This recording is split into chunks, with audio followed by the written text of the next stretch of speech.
अब मैं आपको एक कहानी सुनाऊंगी, सुनोगे? यस। कहानी सुनना अच्छा लगता है आपको? किस किस को, कौन कौन सुनने का इच्छुक है कहानी? सारे हो? चलो बहुत बढ़िया। अभी सभी को मैं कहानी सुनाती हूँ, ठीक है? ध्यान से सुनना। एक बार जंगल में एक खरगोश और एक कछुआ रहते थे। कौन रहते थे? खरगोश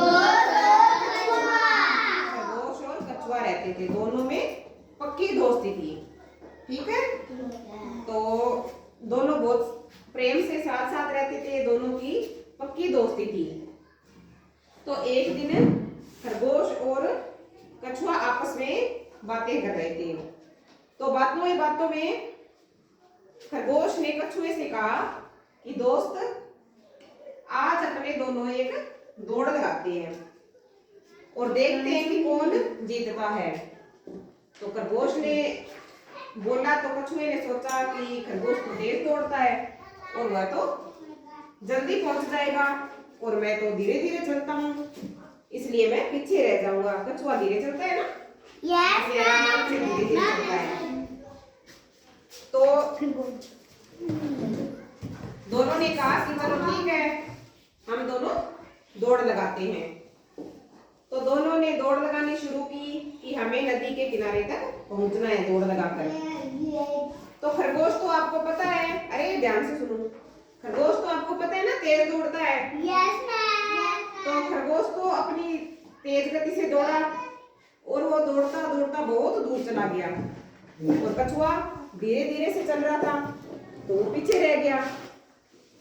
लेकिन खरगोश तेज दौड़ रहा था इसलिए वो थक गया था और वो जाकर एक पेड़ के नीचे बैठ गया। बोला कि जब तक कछुआ नहीं आता है तब तक मैं थोड़ा सा आराम कर लेता हूँ और उसके बाद में फिर से दौड़ूंगा और कछुए को पीछे छोड़ दूंगा। लेकिन बेचारे खरगोश को यह पता नहीं था कि सोने के बाद वो उसको नींद आ जाएगी। तो वही हुआ खरगोश के साथ। खरगोश सोया और उसको नींद आ गई। उसको पता ही नहीं चला कि कछुआ कब उसके पास से निकल गया और कछुआ धीरे धीरे अपनी चाल से चलता हुआ नदी के किनारे पर पहले पहुंच गया और वो पहुंचकर वहां पे बैठ गया और खरगोश की राह देखने लगा। लेकिन खरगोश को नींद आई हुई थी।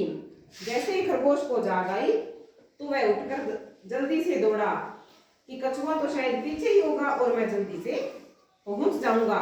लेकिन जब खरगोश ने जाकर नदी के पास पहुंचकर देखा तो वहां पर कछुआ आगे पहले से पहुंचा हुआ था। यह देखकर खरगोश को बहुत शर्म आई कि वह तो तेज चलता था और वह उससे कछुए से हार गया। और इस प्रकार से यह दौड़ जो है कछुआ जीत गया और खरगोश हार गया। कौन जीत गया? कछुआ। और हार कौन गया? खरगोश हार गया। बाद में खरगोश को बहुत शर्म आई। तो इस कहानी से अपने को क्या शिक्षा मिलती है? अच्छी शिक्षा मिलती है कि कभी हमें खुद पर घमंड नहीं करना चाहिए। कोई छोटा हो या बड़ा, यह देखकर हमें खुद की ताकत को नहीं जताना चाहिए। ठीक है? सबको अच्छी लगी कहानी? Yes ma'am. सुनकर आनंद आया सबको? Yes ma'am. चलो बहुत बढ़िया, ताली बजा दो सारे बच्चे।